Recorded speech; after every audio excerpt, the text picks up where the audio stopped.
So, live video is up, episode 2.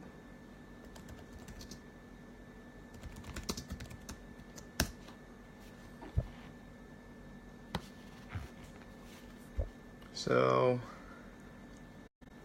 the first episode of the series actually went very well. And I actually got a lot of inboxes asking me lots of questions. How's Abdurrahim? The feedback has been excellent. Thank you very much. So today what I want to talk about is cake. Music and cake. What's up, Kino? Music and cake. Let's bake music.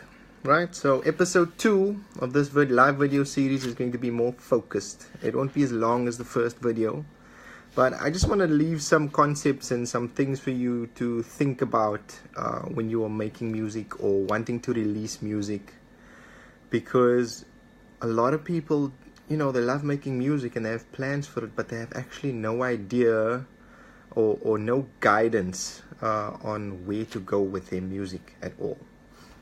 So, why do I say music and cake? Let's bake music. Now, let's think about music as a cake, right? There are lots of different ways to skin a cat, but let's just let's use a cake as an example.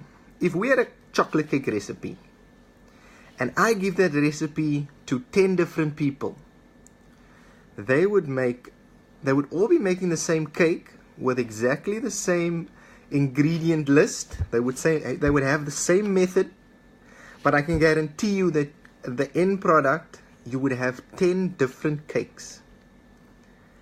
They'll all be chocolate cakes, but firstly, they'll all look different. Secondly, they won't all taste the same. So notice I didn't say that one cake would taste better than the other, because chances are they'll all taste more or less the same, but there would be subtle differences. Right? Now the same goes for music. You know, people always ask me about, you know, what software should I be using? Do you think this virtual instrument that I just downloaded or bought, bio plugins, guys, you know, just going off topic for a second, bio plugins, bio VSTs. You know, I always get questions, you know, if I use this VST, am I going to get a better sound? Am I going to get a better this? Am I going to get a better that? And a lot of the times, those things don't matter. Not for you at that point in time. Right? So, for example, if you're baking a cake, you have a list of different ingredients. Now, with those ingredients, or for the cake that you want to make, I'm stuttering tonight, sorry, it's been a long week. You have, let's say that ingredient list says milk, right? Cake usually has a list of milk.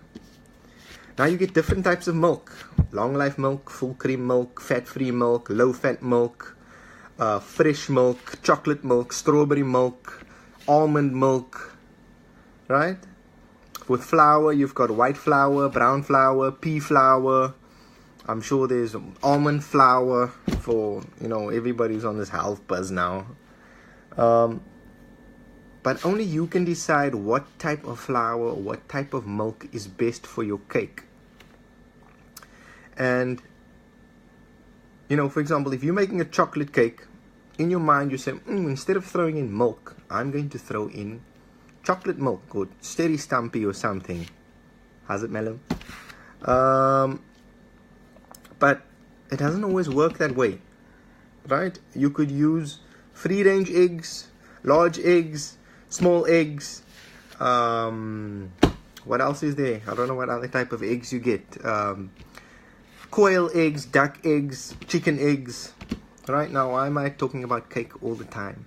Right? What I'm trying to say is, when it comes to your music, one of the most important things that you need to consider is your sound choice.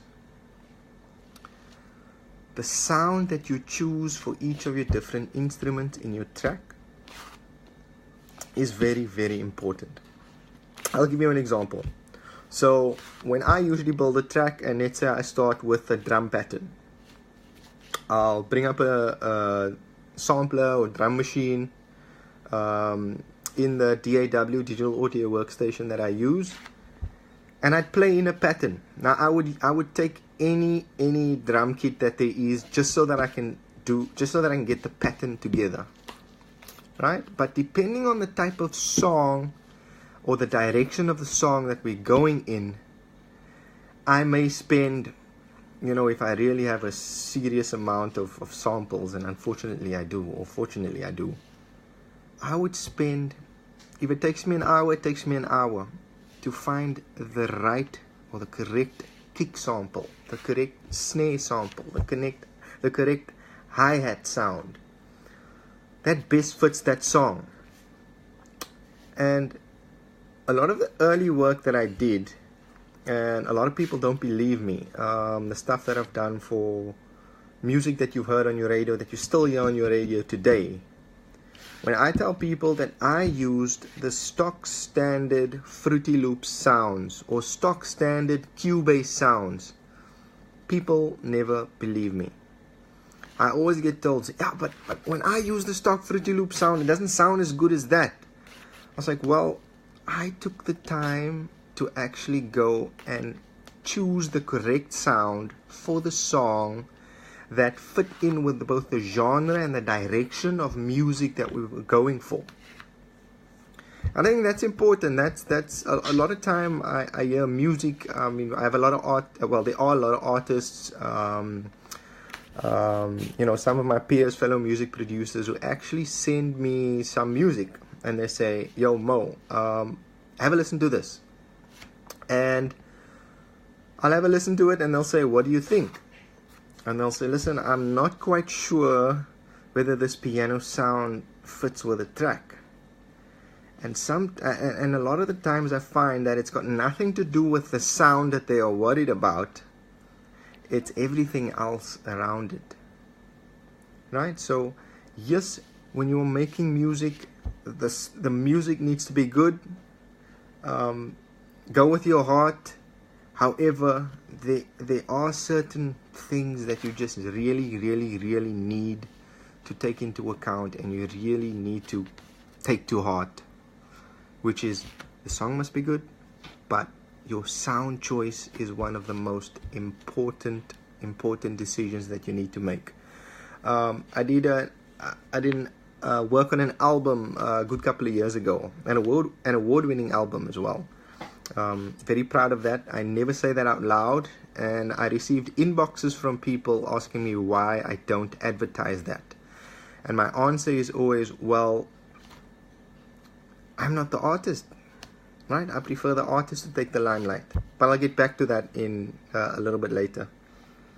Now, when I co-produced one of the songs on this album, I think I worked on 5 in total, so I produced 2 by myself, and then I co-produced 3 or 4, I can't remember how many it was. But this particular song was sounding great in terms of what the artist wanted and the direction that they wanted to go. But a really good friend of mine and fellow producer brought me the project file, and he said, "Look here, let's just sit, because I'm not finding the sounds that I want for some of the instrumentation in the song." And we sat at my place, and we must have spent a good part of 2 hours just changing the sound, changing the instrument. So we didn't change any patterns yet. It was just finding the right sounds. Again, choosing and finding the right sounds to fit your song. And that's very important. To come back to my little analogy or comparison with baking cake and making music. Oh, there's someone at the front door.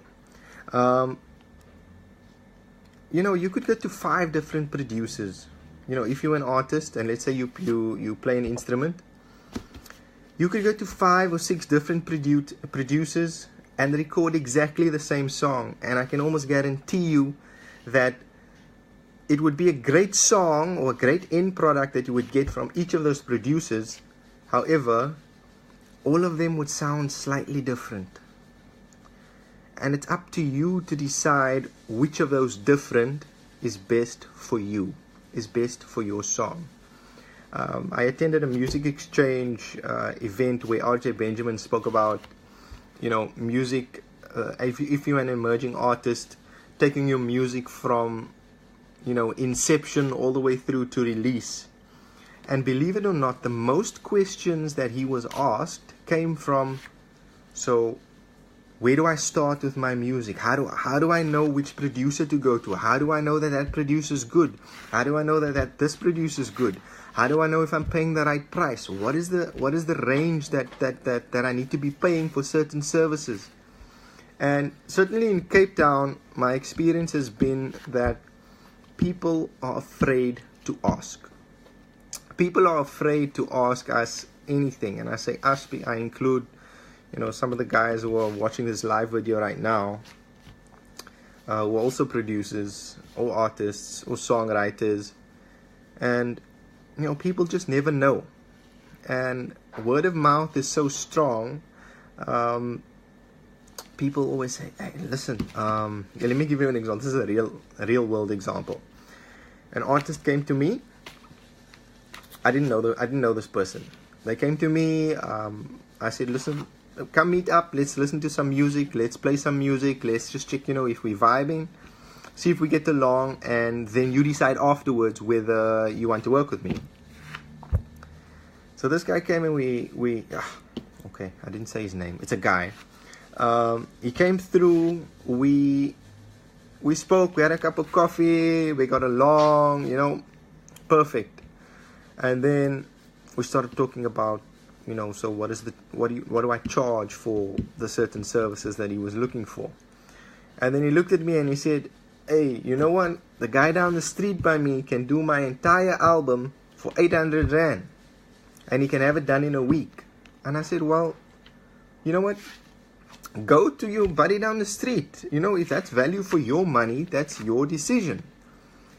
But again, he went to this person. He called me back 2 months later and said, you know what, Mo? I wasted my money. Right? So he chose to go to that person based on the price and not the end product. Right? So he still made music. He still baked cakes. However, it wasn't a cake that he liked.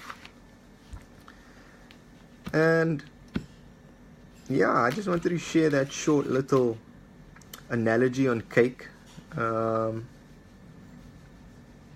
I think it's really a powerful tool when people are making music, is to choose the right sounds. People get that wrong all the time. Now, earlier this week, I posted a status on Facebook asking people to, if they have any questions, they should just drop me a message and ask me anything they like, anything music related. Just ask me. Thank you to everybody who did send me questions. I'm gonna answer some of them tonight. Now, the first question I got was, Mo, can you do these live videos more often? The answer is yes. I'll be doing this at least once a week.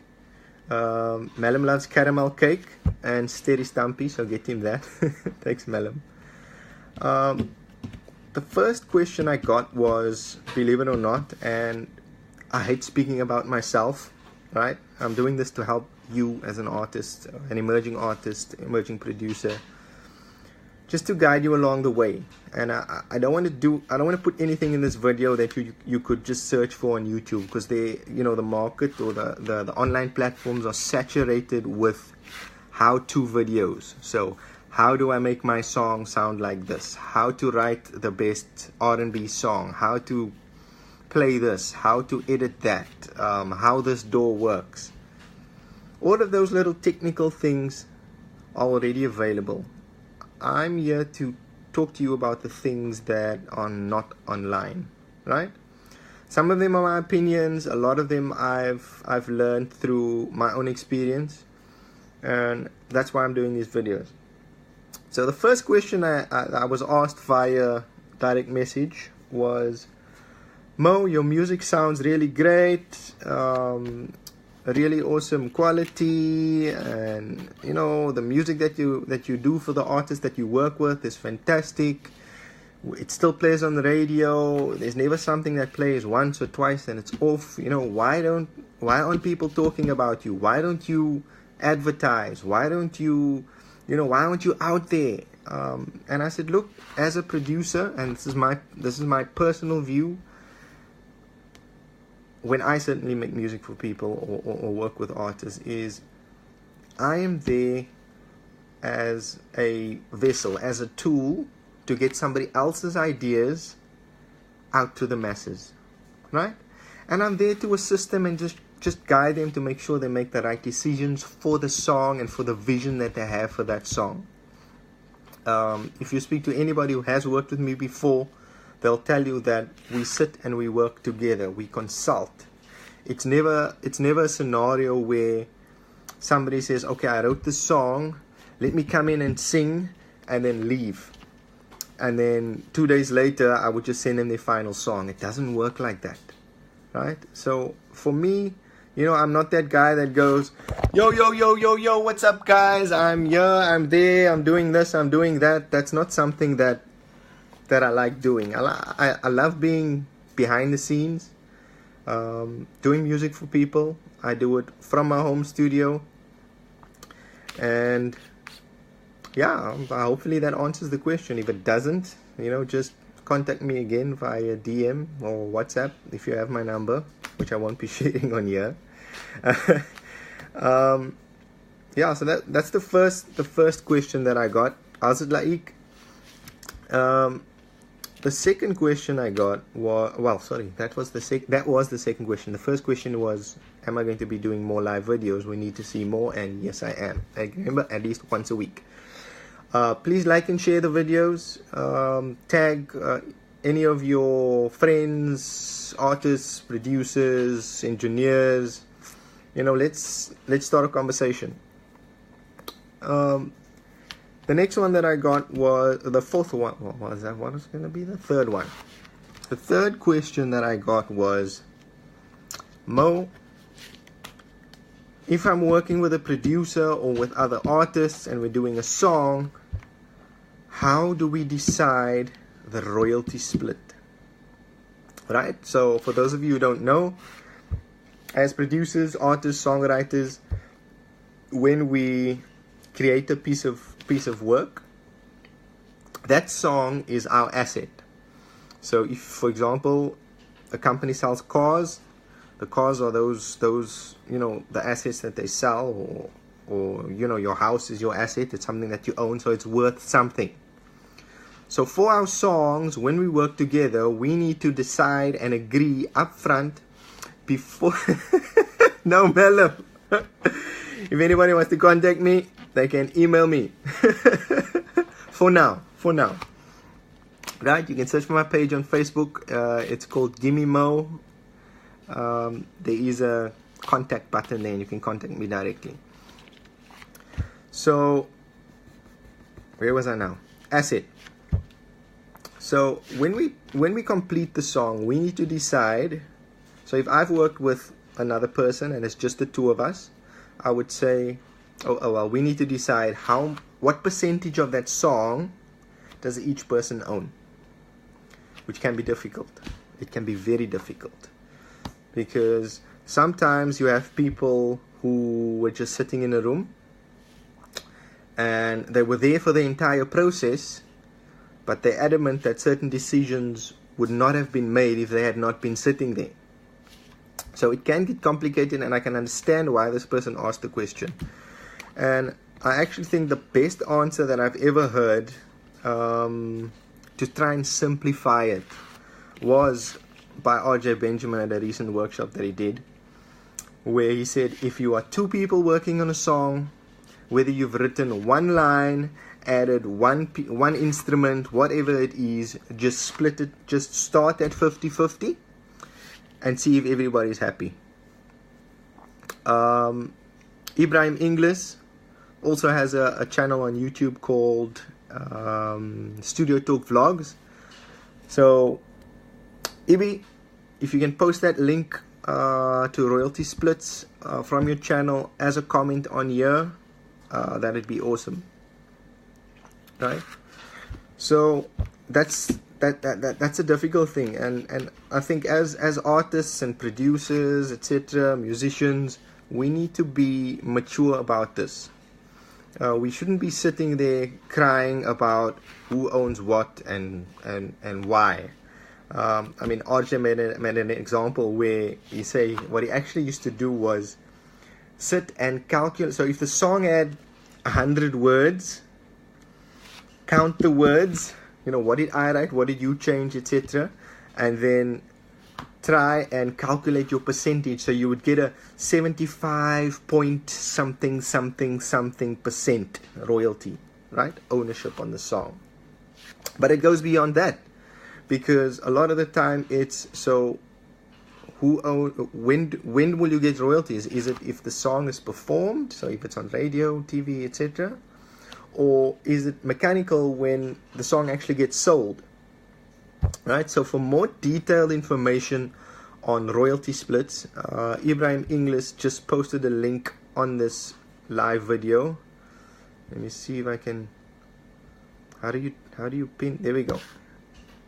I've pinned this comment, so you can see it. It's the pinned comment on this video. Go have a look at it. Really detailed, really awesome stuff.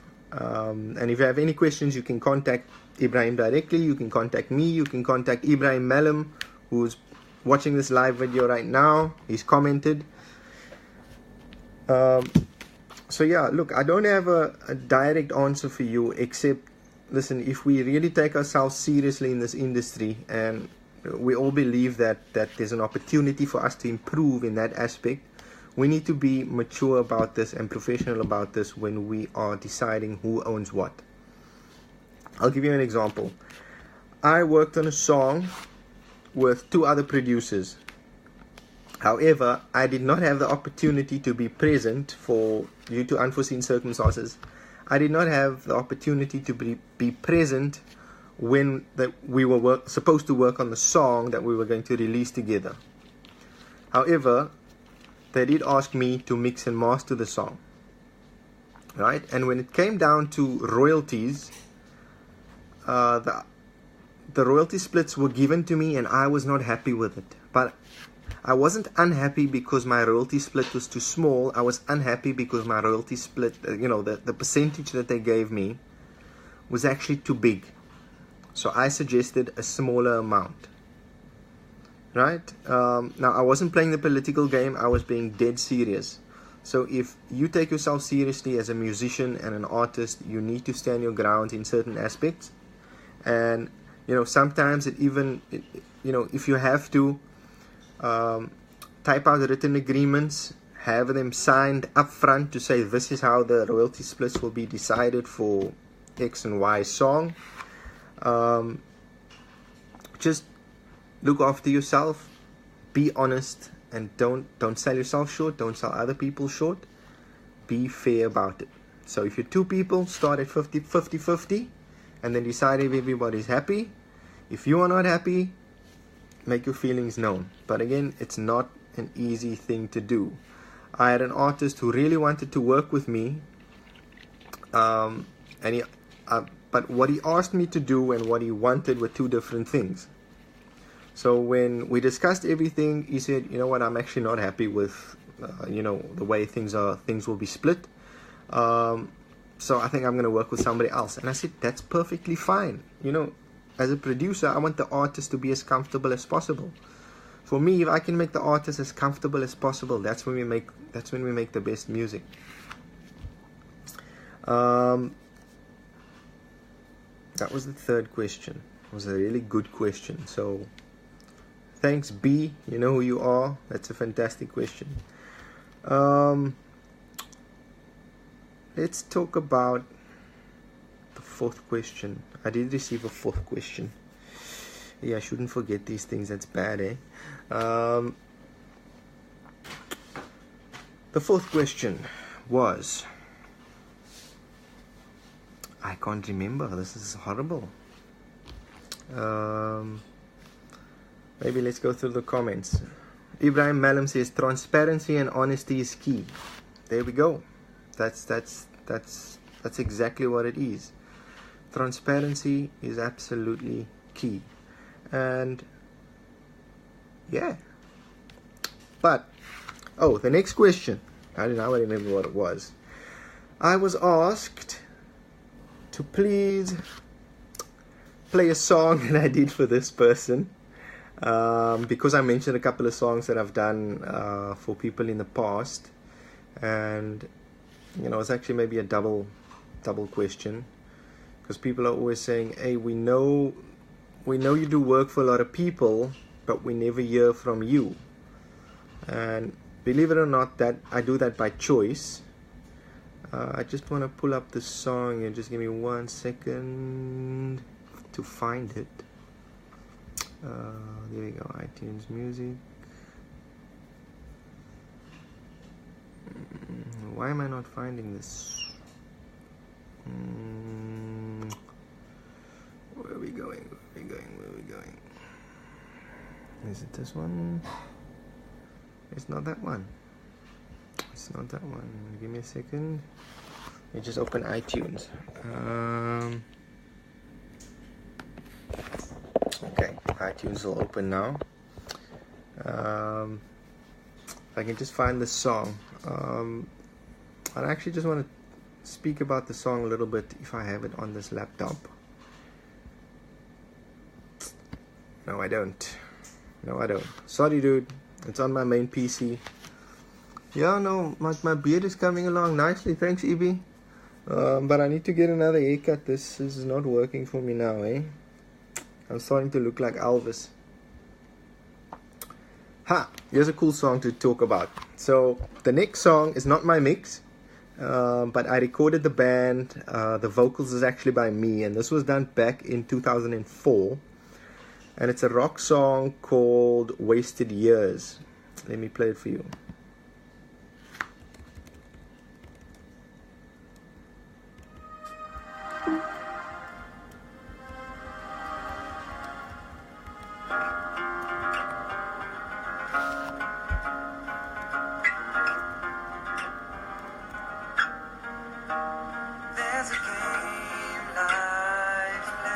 Whew.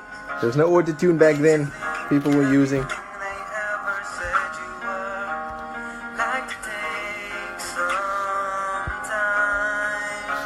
Hazel.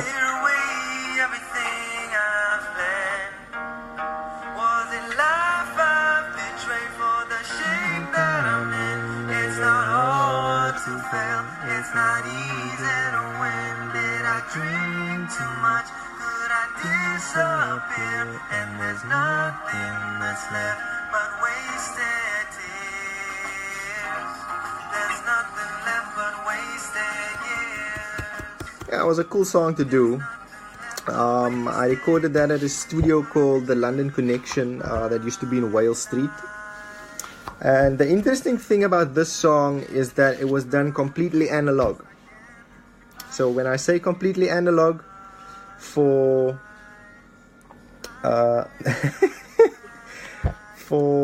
I say completely analog, I mean there was absolutely nothing that was recorded digitally except that final mix of whoever did that mix at the place. I think it was actually one of the students.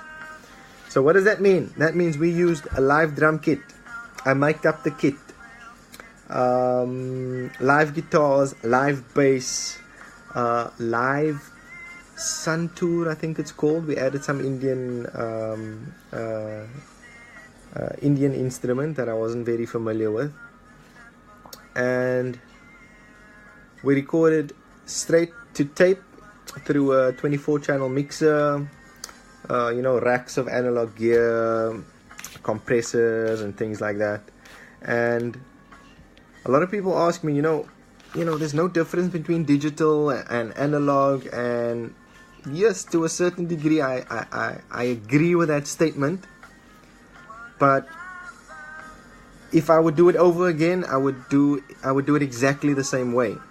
So I would still go to that same place and learn how to do everything in the analog world before switching over to digital. But that's just my personal preference. And the reason why I would do it that way is because I learned signal flow.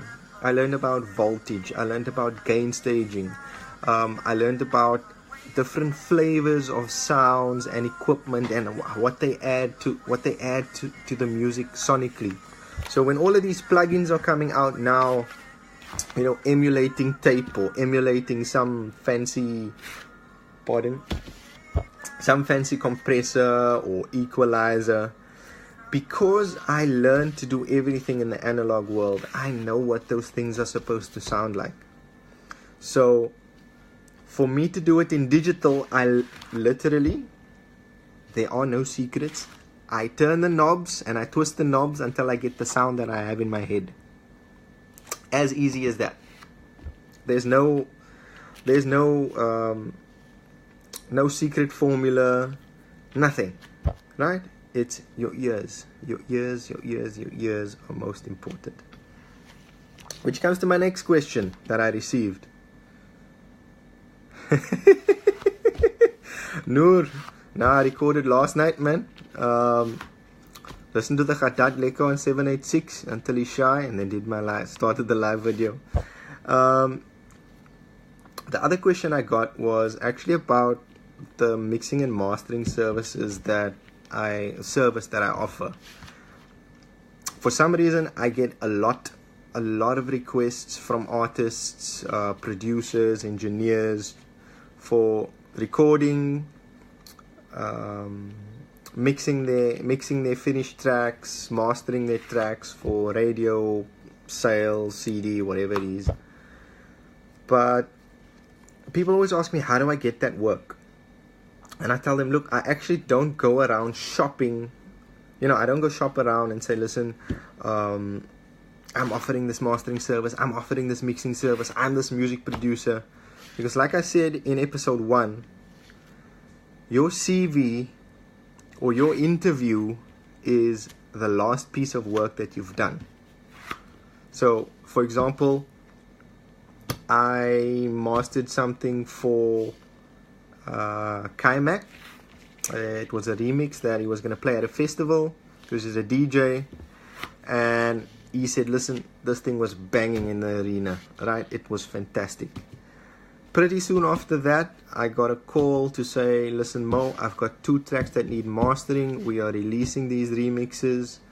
And, you know, it was based on something that they've heard before. So they heard a song out there that they liked. They liked what it sounded like sonically. And they actually went to inquire with that artist or that person saying, listen, who mastered this song for you? They then said, listen, it was Mo. Like, the one artist gave the other artist my number. They contacted me. I mastered the 2 songs, and I feel so grateful to be a part of the project, because the masters that I did of those 2 songs actually got signed by an international label. So it's something that I'm really proud of. But it's not something that I sort of hop on and sit there and say, wow, you know what, I'm this great guy, I'm this great person because this happened and that happened, right? None of those things matter, right? And why am I saying that none of those things matter? Yes, it's important, you know, to celebrate your victories, but I believe that you need to be improving all the time. You need to be sitting and saying, listen, let me just like some people's comments. I could sit and tell you, and there's a gentleman who's commenting and watching this video right now as well. His work has won awards. His work has been all over the world, from radio ads to songs to movie scoring, but you wouldn't, if you met him, you wouldn't know, right? Because as producers, we shouldn't be clinging on to these past victories. Yes, we remember them, but it's done. what's the next thing that we're going to do. That's something that we always need to think about. Whether and that's life as well. That's business. That's how you are as a person. It's something I really, really, really believe. I mean, I got asked these same questions before. So and the questions were, Mo, so what was your dream when you decided you want to do music? And I was asked these questions only about 2 years ago. I've been doing music now for about 15 years, right? So recording, producing, etc. And I was asked, so what was your dream? And I said, look, I want to have my own studio. And I was told, well, you've reached that goal now, so you can't tell me that's what your goal is currently. So what's your next goal? I said, well, I wanted to have the songs that I did for artists play on the radio. They said, well, scratch that one out, it's done already, right? But all this person was trying to do was just to drop a pebble, just to guide the thinking, to say, listen, you've done these things, yes, celebrate them, acknowledge them, but you need to find whatever the next goal is. And what I do is I just focus on the next track. I always focus on the next track. I mean, I mixed and mastered a song for a producer friend of mine, and he did the song for new artists. You would have seen on my Facebook profile that I've been sharing it. It's a song called Eyes for You. That song really ticks all the boxes in terms of why, everything that I mentioned in the first video in this series, which was we need to collaborate, we need to work together. We all tend to sit in this box. We all sit in this, our little box, and we say, listen, I want to do my music, but I want to do it my way. I want to do it my way. I don't want anybody to tell me what to do. And that's cool if that's what you want to do. You are making that decision. But if the song fails, don't blame the industry. Don't blame producers. Because I've seen this firsthand, where somebody says, listen, I did that. There's a lot of me. I want this. I'm going to go here. I'm going to be famous. People are going to mention my name because they're working on the song. And the moment the song is done and they release it, and for whatever reason, whatever decision that they made, nobody likes the song doesn't take off, they don't receive feedback that they're looking for, or they fixate on the negative ones, and then all of a sudden it's, yeah, Mo, this industry is horrible, nobody wants to work together, everybody is just about their little cliques, and they don't want to share this and they don't want to share that. Now this song that I was so blessed to be a part of was, it just kicked that off the boat, right? So this producer worked on the song.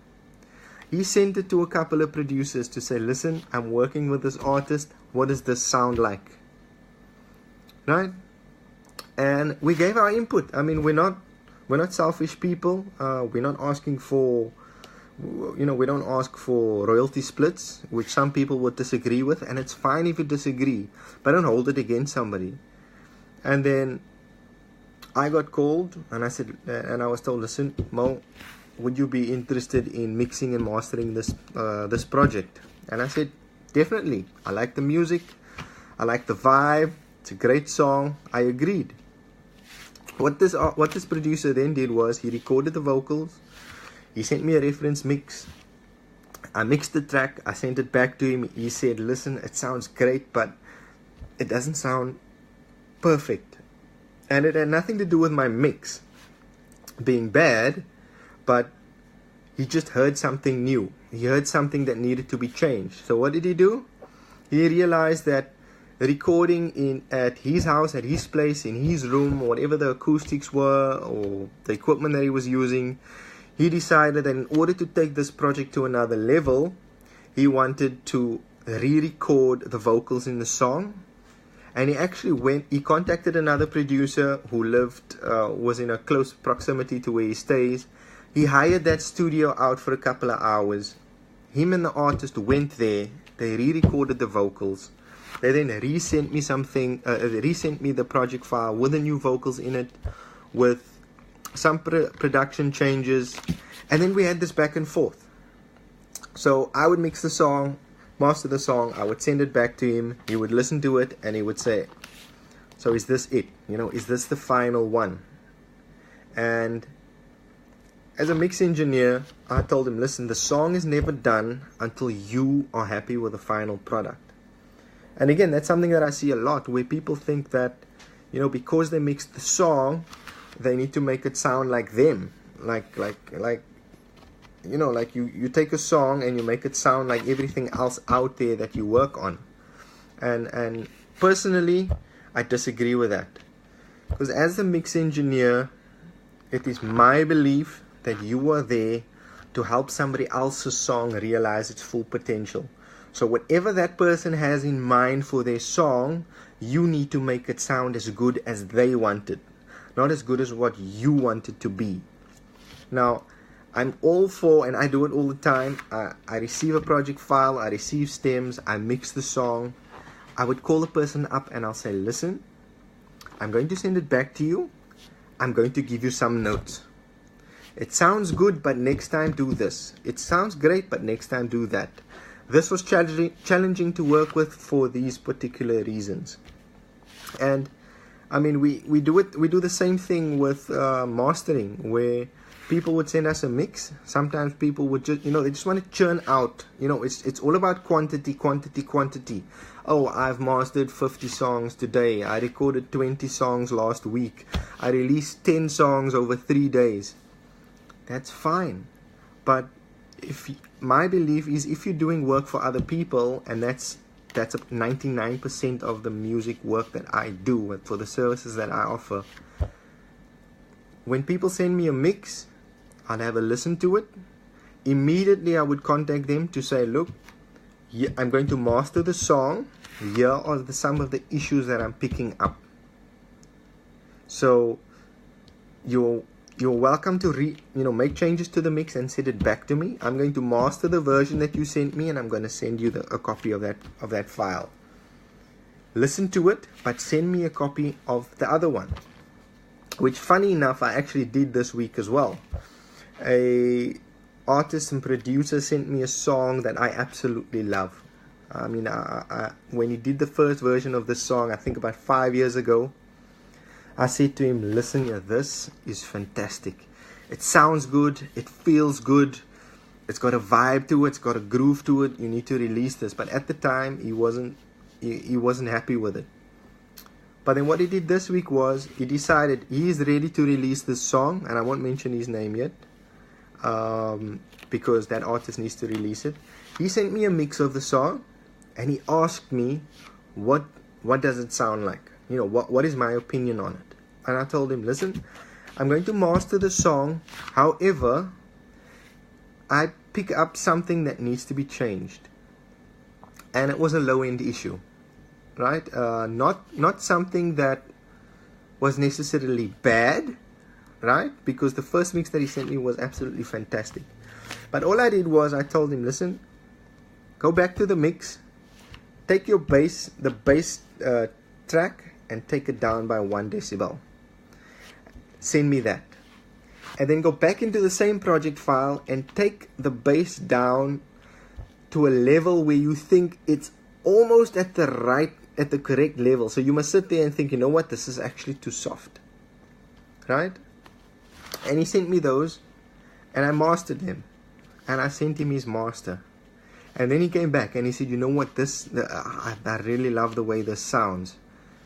But it now presented a new challenge for him, right? And you know what? The back and forth, the collaboration, people don't understand how important that is. I think there's only one example where somebody came to me, he trusted me enough to do whatever I liked. Were his exact words to a song, and he loved it. Now, I almost never do that. I love to work in as a collaboration. Let's have a conversation. Let's agree on things. Let's not make it about the producer. Let's make it about, what the artist is, what the vision is for the song. This sounds like a cliche, but let's make it about the music. And it needs to be about the music. But now, why did I say let's bake music? I don't mean baked. I don't mean that kind of bake. I actually mean cake. Yeah, man. I think that's all of the questions that I wanted to answer this week. I do have others. If there are questions, I did receive questions about rates and what my rates are, and I contacted those people directly. Oops, something showing up on my phone. I contacted those people directly. Yes, I do have a rate sheet. Okay, maybe one more question. How do I set my rate? That's a very, very, very tough question to answer. How much do you value your time, and how much do you trust in your own abilities? Personally, the stuff that I've done in the past, let's call it a couple of years ago, they sounded good, but not good enough for me to want to charge people quite a lot of money. At this moment in time, I've got a set rate card. Yes, it is open for negotiation for certain services, depending on what the artist wants. But setting your rate card can be quite difficult. Because people always tend to think that, if I have a rate card or if I talk to somebody and they want to work with me and I give them my rate, I'm going to chase them away. That shouldn't be the case.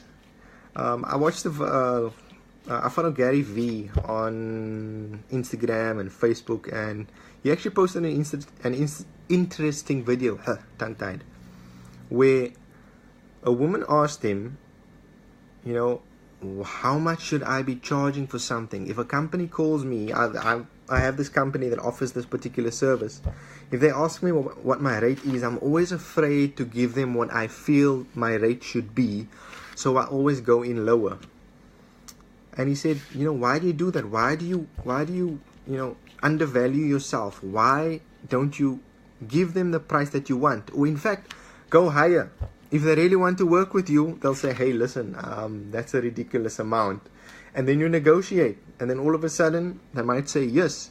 And sometimes you end up at a place where, you didn't think people would want to pay. And it's more than what your actual rate is. But I don't do that. I've got a set rate card.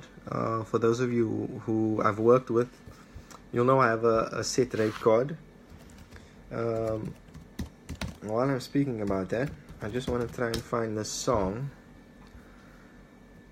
that I did for. Let me find this. Oops. It's actually a cool song that I worked on. I'm pretty sure it's online. Here we go. Have a listen to this song.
Yeah, so really awesome song. Adal Kok, Roosting Jazz. I think it's Gershwin Kun on bass, We've got Tyron Marinas on guitars. And then I'm so sorry, Rushdin, I can't remember who the guy playing the keys is. I know I played some of it, but we got a musician in to play the keys on the track. But when I play music, when there's a live aspect to it, I always get questions and people ask me, Mo, so where did you actually record the song? And when I tell them I recorded them in my home studio, the next question is, so where did you record the drums? And for some reason people never believe me when I say it's actually not live drums. I programmed those drums. It's just something that I don't know, I think maybe because I worked in the analog world working with live drums, I know what live drums should sound like if they recorded live. So it's just something that has stuck with me as I've gone through my musical journey. 2 more questions and then I'm going to call it a night. The next question is just one of those, Mo, so what software do you use? What programs do you use? Logic Pro 9, Studio One version 3, so the latest Studio One. Those are the 2 that I use. I was a Cubase user for years, up until about 5 or 6 years ago. I moved over to Logic, which is fantastic, and then I just recently moved over to Studio One just because it gives me what I need, right? So again, I didn't say, I based my choice to move over to Studio One based on what I need, me, for my workflow and what I need to do to get my ideas down faster, to do things that I need to do while creating music, recording music, etc. I didn't choose it because somebody told me it's the best or it's the worst. So those are the 2 digital audio workstations that I use. And I pretty much use all of the stock plugins in Logic 9. I think the only external VST I have, third-party VST, is the Alicia's Keys piano, which, believe it or not, I bought for like $650 on special. And then another 3 plugins that I don't know the manufacturers or the companies who make the product. I got them free from Focusrite, which goes to the last answer. Mo, what audio interface do you use?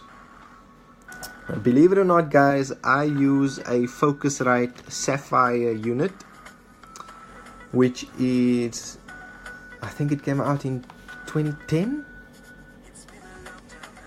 It could be 2010, I think, when the Focusrite Sapphire series came out. I used the Liquid 56. Do I need 8 inputs and 8 outputs or the 56? No. However, I do record with multiple mics for certain projects. I do mic up guitars and, I DI basses running through pedals and stereo keyboards, and I prefer to do all of those together if I can. That's why I went for the multi-input and output Sapphire. Do I feel I need to change my audio interface now that technology's changed, etc., etc.? No, I don't want to change my audio interface. It works for me. I know the sound that I can get out of it. I know what sounds good. I know what doesn't sound good. Are there bits and pieces of equipment that I do want? Yes. Like I said in the first video, I'm a bit of a gear junkie. So yeah, there's always something that I want. But I don't make a big issue about it. Well, I try not to. Yeah, so let's just recap. Making music is like making a cake. You can give the list of ingredients and method for a certain chocolate cake to 10 different people. You'll get 10 cakes that look different, that all taste slightly different, but they're all fantastic. You decide which person's cake you'd like to have, or you'd like to buy, or you'd like to eat from, right? So what does that mean for music? You could take your song to 10 different producers, 10 different engineers. You're going to get 10 of the same song, and all of it sounds different. Is one better than the other one? Not always. But for the subtle differences that you do get, it's up to you to decide which one you prefer. Right? Again, if I talk about the ingredients for the cake, you want good quality ingredients to give you a great quality cake. So what do I mean by great quality ingredients? Spend time, the instruments that you use and the sounds that you use in your song, those things are your ingredients. So choose the best sound that suits the song and the sound and direction that you're going for your song, and that will help you, that would contribute to you making better music. Alright? Thank you to everybody who's tuned in. Don't forget to like and share this video. This has been GimmeMoe live video series, season 1, episode 2. And believe it or not, there's actually somebody who's sponsoring the next couple of videos. So from video 3, I've actually got somebody sponsoring the videos. I won't mention their name just yet, but I'll post it up. Hopefully the next live video I can do in my studio, where I'll do a little bit of a studio tour and then just try and debunk certain things for you, because there seems to be this thinking that you need this great looking studio, or you need this piece of gear to do this and that. So hopefully I can do that in the next video, if not the one after that. And then again, if you have any questions, send me a message on Facebook. Visit my Facebook page. It's called GimmeMoe. I'll see if I can tag the GimmeMoe page in the comments. And then let me see if I can tag do that now. GimmeMoe. Can I pin that comment? Where did my comment go? I'll pin it afterwards. Right? Hey Mark, how you doing, bro? So go to my Facebook page called GimmeMoe. It's the pinned post on this video. There's a contact button. You can email me. You can drop me a message. Leave something on the wall. Anything that you'd like me to discuss and talk about. Music scene, creating music, recording music, mixing music, mastering music, anything music. If you want me to listen to your song and just tell you what I think about it, or do like a review, or a review of anything out there for that matter, send me a message, leave me a comment. Thank you very much. It's been awesome. Cheers, guys.